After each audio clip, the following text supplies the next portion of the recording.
All right, what's up, guys? This is Bud Light Bros bringing you part two of top 5 Quentin Tarantino movies. Yeah. So originally this wasn't gonna be a two-parter, but we ran out of time. Of course, our asses just love talking about movies we love. Yeah, like we just we lost track of time, and yeah, man, we these next two movies that we're gonna talk about deserve the time. We have so much to talk about them, so we're like, F it, we're just gonna do a two-parter. Yeah. So we rushed on the first video because we were trying to get it all under 25 minutes, but we just couldn't, and we can't leave Once Upon a Time in Hollywood how we left it because we rushed it. So we're gonna. We even feel like it was a shitty explanation. So we're probably gonna bring up some old some stuff we already said, but we really want to like just talk about the last two as much as we can. Yeah. So I think where we left off was where we say he didn't cry in front of Mexicans, and then we try to go just all the way to the ending. Yeah. We could say some stuff now in the middle now. Break down the actual movie now. Yeah. So basically, I mean, we already said Once Upon a Time in Hollywood was about kind of like the end of the '60s, where Hollywood was transitioning into from 70s. Westerns and the hippies and all that. Yeah, and they wanted like newer talent, and they wanted younger talent, and they wanted to go off into whatever was popular in the '70s. I guess like the sci-fi era or something. Either sci-fi or like army stuff or all this other stuff. Yeah. So, then we follow Leo DiCaprio, and like we said, like his neighbor is Roman Polanski, and his wife Sharon Tate, and Roman Polanski at the time was the top director. Like everything he did, like everything was gold. Was gold, exactly. Like he was the hot stuff of directors in Hollywood at that time. So he said like, look, I'm one like pool party away from being in the next Polanski movie. Yeah, and then he's like, if they like me or they take a liking to me, well, I'm a pool party from being the leading role man again. I just said that, but okay. Okay, whatever. So then, so we follow that. He goes, he's at the tail end of his career, and he does his little, he plays his little heavy parts, and then he goes to Italy and he makes 4 spaghetti westerns. But before that, you got to see a beautiful part where he's working as a heavy, as an antagonist. And there's a scene in the back in his trailer where like he feel like he messed up, he's messing up the lines, he's forgetting lines, and he just telling him like, you listen, motherfucker, you're gonna get these lines right, or I'm gonna blow your goddamn head off. He's looking at himself in the mirror and like, do you understand me? And then it cuts off to like Cliff Booth, his best friend, like doing fighting off some hippies because he did his own little thing. But yeah, like once you get back to DiCaprio's part, like you see him practicing on he has a little tape recorder. He's practicing, and he's just practicing lines over and over. And then they're like, "All right, Mr. Dalton, they want you again." He's like, "Oh, I'm ready." And then he goes out and he acts the best acting he's ever done. And then the little girl that he's working with, I forgot her goddamn name. I think her actor name was Sarah DeCatu. DeCatu? No, that was him. That was Jacob DeCatu. Oh, Jacob DeCatu, and then something like that. Mr. DeCatu. Oh yeah, DeCatu. The little girl's name, whatever. She was. Yeah, I forgot, but like, yeah, she was like another. She played a little hostage. Yeah, hostage, and at the end of that scene, he's like, he throws her to the ground, and then he's like, I want the old man to give me $50,000 on my lap, or I'm sending this little pitcher down a well. And the little girl's like, they yell cut, and it's like, oh, that was amazing, blah, blah, blah. And then the little girl's like, that's the best acting I've ever seen in my whole life. Yeah, and then that's where you get these memes from, where it says like, when you're the drunk uncle, but your niece comes up to you and tells you, you're the best uncle I've ever had. And like, he gets all teary-eyed, and it's like, yeah. God damn, Oh, And that man, reminds they us do. of ourselves and our niece. Yeah, I'm the cool uncle. I might be broke, I might be a bum, I might be a loser alcoholic, but I'm the cool uncle. What a bum. Oh man. But yeah, that scene, like if y'all know it or if not, do yourself a favor, go look at Once Upon a Time in Hollywood. Look at that scene. You're gonna be like, the fact that Leonardo DiCaprio is playing something like that, where he's playing a washed up has been, to now he's transitioning to be like, you're gonna be the best actor you can be, and he actually accomplishes it, and it's just beautiful. That whole scene was amazing. Yeah. So, and then after that, where the hell was I? Where I was gonna tell him that, well, yeah, we go through that, and then he comes back, and then, oh, that's where, when he was in Italy making those spaghetti westerns, he made a movie called Operazioni Dynamite, and so anyway, that ties into like he just- accepted the fact to go make spaghetti westerns, and yeah, he had a little run in Italy for like 4 years or something. something like that. Something like that. And he made money, but you don't. I guess they don't make that much money. Yeah. And then they come back, and they show Cliff, and his wife. His new wife, His new wife Francesca from Italy. Uh-huh. And that was also Rick a top Dalton. actor over there. Yeah, and they bring him back to the house, but they show a scene where they say that once everything's over, like that fool's done with money, he's gonna sell his house, and he's gonna buy a house in Toluca Lake or something, and retire and just sit off that money. His new wife too, Francesca. Yeah, and then he basically telling Cliff, he's like, you know what? After this, little run, I'm not gonna be able to afford you, man. Like that's gonna be it. And then Cliff's like, all right, that's cool. Hey, and then there's a narrator. I think Kurt Russell. Is that his name? I think. Yeah, he's narrating the movie. Well, he only narrates a few parts, but he's like basically saying, this guy is more than a brother, but less than a wife. Mm-hmm. And the only way you can, say goodbye is getting with a good old fashioned, good old drunk off. Mm-hmm. And that's what they do. They go to a restaurant, and then they just get hammered drunk. And then that's when Cliff Booth's over here smoking PCP, and he takes his dog. Before all that, like, he got approached by some hippie girl and said, "Hey man, you want a PCP cigarette for 50 cents? Well, what's in it? It's PCP. Get you high." What the hell? I got 50 cents. So he's like, hippie girl, 50 cents? Why not? And then while he's introducing that cigarette to Leonardo DiCaprio, he does one of the best lines. Hey man, you want some of that? I mean, you can smoke it, just that leave. Just don't smoke all of it. Leave some for me. He's like, nah, my booze don't need nobody. Exactly. That's how we feel. Yeah. My booze don't need nobody. So if you ever offer us shots, or you ever offer us like all kinds of stuff, or stuff like that, we'll respectfully decline and just be like, not for us. My booze don't need nobody, baby. Exactly. Anyhow, so then this is when Rick Dalton starts making his margarita, and they get home, and that's when that's when the Manson family and the hippies are over there trying to kill Sharon Tate and the Polanski family. Mm-hmm. And then they have an altercation with Rick Dalton.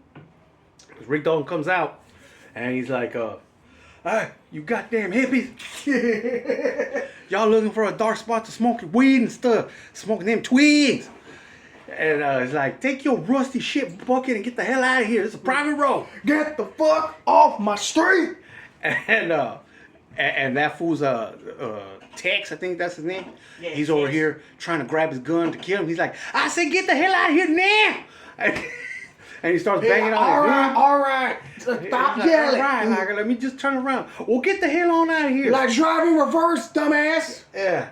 And it's like, goddamn hippies. And then and just the spot where he just stands there in his little short robe with a little blender filled margarita. He like, that's with big ass dad gut. He like, that's right. And then he takes a sip of his margarita. Like get off my street. And then So meanwhile, these fools back up. They get out of the street, and they're like, "All right, well, it's like, hey, Oh, was that one of Rick-" them. There's four of them, and one girl was all scared. Now look, they're awake. They're conscious. Like we can't do this plan anymore. Hold on, but then not Rick Dalton. There's one girl that goes like, "Hey, was that Rick Dalton that just yelled at us?" We're like, Who? Rick Dalton, the guy from Bounty Law. Oh, you mean J.K.? Yeah, J.K. It's like, yeah, that was him. That I mean, he was that guy, older. J.K. but yeah, and then she's like, and then he's like, You mean to tell stupid me text. that was Rick Dalton who just fucking yelled at me? He was like, yeah, and we say J.K. Rick Dalton because Rick Dalton was the real name, but J.K. Hill was the name of his actor in the show Bounty Law. And he was like, wait a minute, you mean that was Rick fucking Dalton that just yelled at me? He like, yeah, he was older, but yeah, that was him. He like, man, Bounty Law was my favorite show. I had in 5th grade a Bounty Law lunchbox. That was my favorite of all lunchboxes. Yeah, that line was hilarious. He delivered it terribly, but Shut up. he doesn't say anything about 5th grade. But whatever. He said somewhere, Joe. But yeah, that's one of the. I don't know why it's so funny to me, but it's just hilarious. But anyhow, so now they try to go. Their original plan was to go kill Sharon Tate and the Polanski family. But since they got into an altercation with Rick Dalton, they're like, let's kill him too. So they go over there, and they don't even know that Cliff Booth is there. Yeah. So Cliff Booth. Oh well, Cliff Booth come back from a walk because he smoked his little PCP cigarette and then decided to walk his dog, a big ass pit bull. Yeah, and then he comes back and he starts trying to feed it. And then and they play one of the best songs ever. It's by Vanilla Fudge. Keep Me Hanging On. Yeah, Keep Me Hanging On. That song, that song is badass. The best. Anyhow, he's bumping that. He's over here trying to feed his dog. The dog hears a sound, and it's the hippies trying to break in. Mm-hmm. And pretty much just, this fool's like, what the hell? Who are you? Can I help you? And he's like, I'm the devil, and I'm here to do the devil's business. And he just looks at him and starts laughing at him because he's high. Or he's like, what? And then this fool's trying to, like, he cocks his gun and tries to shoot him. And then he just like, and then the dog. He clicks his tongue so his dog automatic. He has a badass trained dog. So his dog knows, like, hey, like, get him. And that dog just latches on to his ball sack. Yeah, and whatever, some stuff happens. And and then one of the other hippies tries to just run at him with a knife. And Cliff has a big ass can of dog food. And he's just like, oh yeah, bitch. And he throws it like a football right to the bridge of her nose. And F's her up, like puts her down. And then the other hippie tries to stab him, and they get into a fight. And then he just brutally killed. Well, he brutally kills every one of them. Yeah, but he beats up the girl or kills the girl, and then he tells the dog to go sick the one that he threw the can at. Yeah, because she was the one getting up. Yeah, and then he finishes off fighting the dude. Yeah, and he kills the dude. Stomps his face in. Yeah, and then the girl finds the gun that that fool let go of. Like Cliff passes out before he could get to the last one. And while all this was happening, you see freaking Leonardo DiCaprio just chilling in his pool, listening to his headphones, not knowing that there's a battle going in his own damn house. Yeah, and that song was like, many men tried, and many men died. Now they're buried together on the countryside. 25, 30, 40, 50 or more. This is where that fool don't even know the lyrics. He's just chilling and having a good time. And then like the girl just like in a panic after the dog chewed her up. She fires a couple shots. She runs out to the pool, breaks through the glass, and this fool's like, "What the fuck?" And he finally realized what's going on. She falls in the pool, and he like try to go after her, like, what's going on? She goes up and go pow pow. He like, what the hell? Then this fool gets out the pool, starts running all wet. It's like he runs to his shed, gets his flamethrower, and just torches that bitch.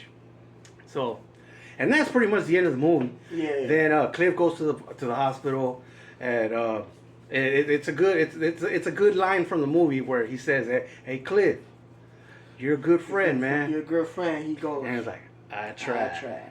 And it's like, yeah, man. What else can you do but try? Anyhow, right. And then basically it ends with now like because Cliff killed the hippies. They couldn't go kill Sharon Tate and Roman Polanski, so everybody survives. Yeah. And they invite Rick Dalton to their house, and that's where it ends. So it's like a little alternate ending to what really happened in real life. Yeah. So you get the happy ending with Rick getting the next Polanski movie. Yeah. And then like everybody's alive instead of sadly in real life they're all dead. Yeah, they're all dead. Anyway, but yeah, that was number 2. And now number one. I think if you're a fan of Tarantino, you're probably either already knowing what the number 1 is. Yeah, because there's only like 4 left. 2 of them are a volume series. One of them was before. I think his first one was like in 91 or 92. 91, so I think. And then the other 2 are collaborations. But anyway, number 1. We have the best movie of all time. In our opinion. All time. My favorite Not fucking just movie of all Tarantino fucking movie, time. but all time. We got Pulp Fiction.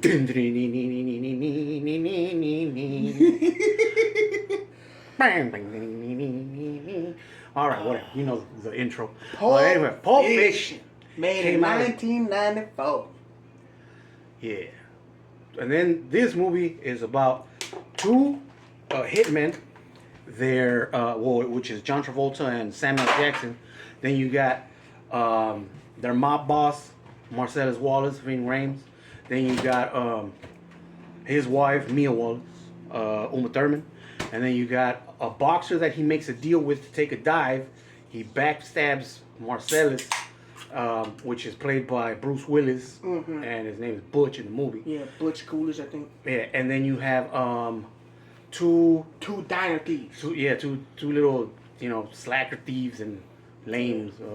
Honey Bunny and Honey Bunny and Honey Bunny. Pumpkin and Honey Bunny. I love you too, Pumpkin. I love you, Honey Bunny. Gee. Macking it out. Anyway, all right. So basically, if you don't know Pulp Fiction, the great cinematic effect of this movie, or not even effect, but how it was shot. You have one part in the beginning.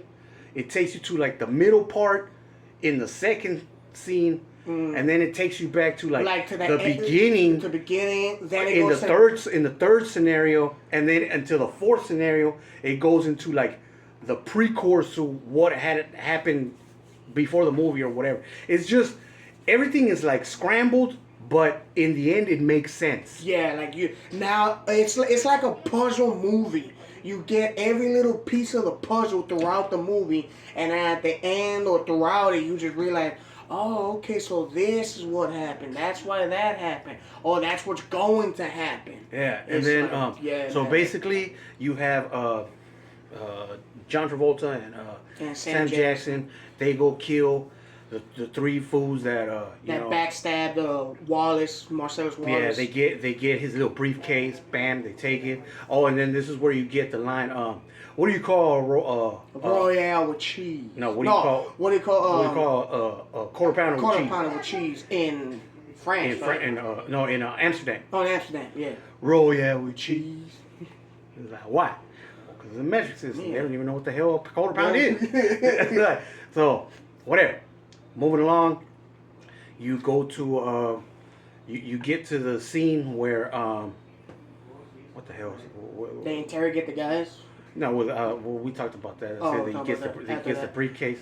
After that, it's what? That's when you see like Butch doing the bet or getting the money to take a dive. Yeah. And then he knocks out the guy, and he Yeah, gets pretty away much with the he money. takes that money that he was supposed to take put a it on dive himself to on. bet. He was supposed to lose, but he takes that money, puts it to bet on him to win, and then he collects the winnings and then ditches town. Yeah, and then he gets the money.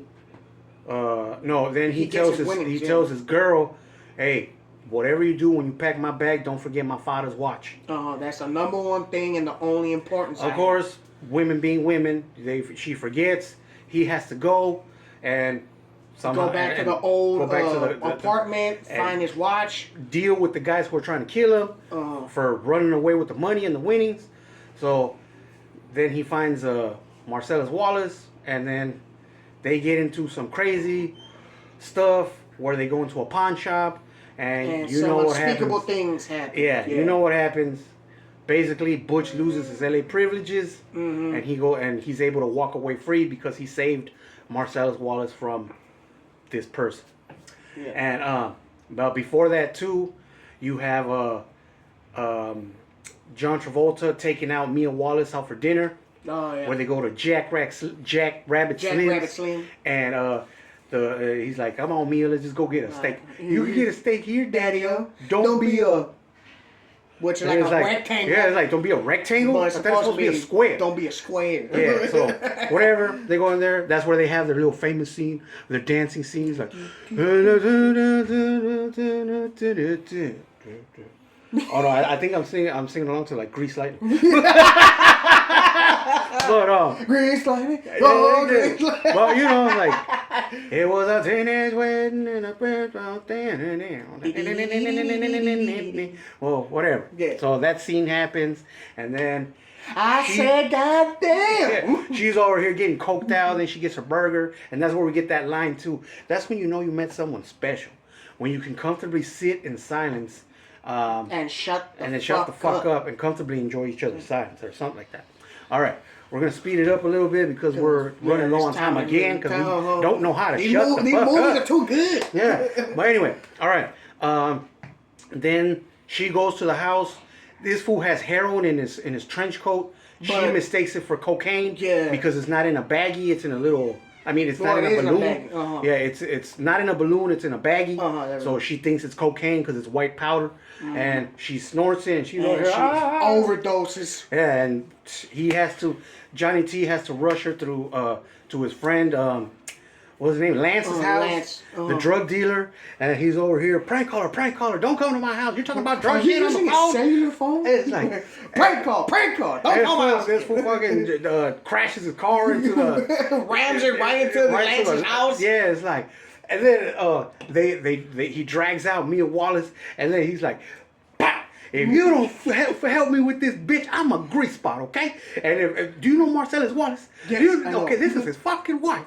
If I'm dead, then I will be forced to tell him that you didn't try to help me." Yeah. Okay. And then that happens. That goes forward, and then they bring her back to life with that stabbing of the needle. They give her the adrenaline shot, and then at the end is just basically, they send the wolf to help him clean the car where he shot Marvin in the face, and then what's it called?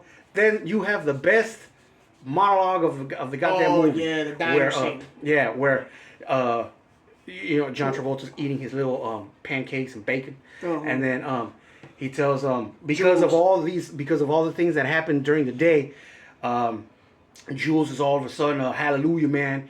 He's like, I'm giving my life to the Lord and all this and all that. And he decided to roam the earth. Yeah, and then Johnny T's like, so what do you mean you're gonna walk the earth? That's what I'm gonna walk the earth and see where my purpose lands. Getting adventures, like kung fu, getting adventures. Go from town to town, talk to people. And he's like, so you decided to become a bum? I'll just be Jules, Vincent. That's it. No, they got a word for that, Jules. It's called a bum. Those pieces of shits that sleep in dumpsters, beg for change, eat the food that I throw away. They got a word for that. It's called a bum. And without a job, residence, a legal tender, that's what you're gonna be. You're gonna be a fucking bum. And Oh, that's that's a when, badass yeah, and that's when Pumpkin and Honey Bunny start to rob. And then there they're goes like, another scene with Jules and them, like a badass scene as well. But sadly, we ran out of time. But that's our list right there, 1 through 5. if you haven't seen these Quentin movies, Tarantino movies. if you haven't seen them, check them out. Jackie Brown, Inglourious Bastards, Django Unchained, Once Upon a Time in Hollywood, Pulp Fiction. Man, Badass wish we had more movies. time, but Yeah. these goddamn videos on my phone, they can't go over 25. We got so cheap equipment, so we'll see you on the it is next what it one. Bud Light Bros. is. It is what it is.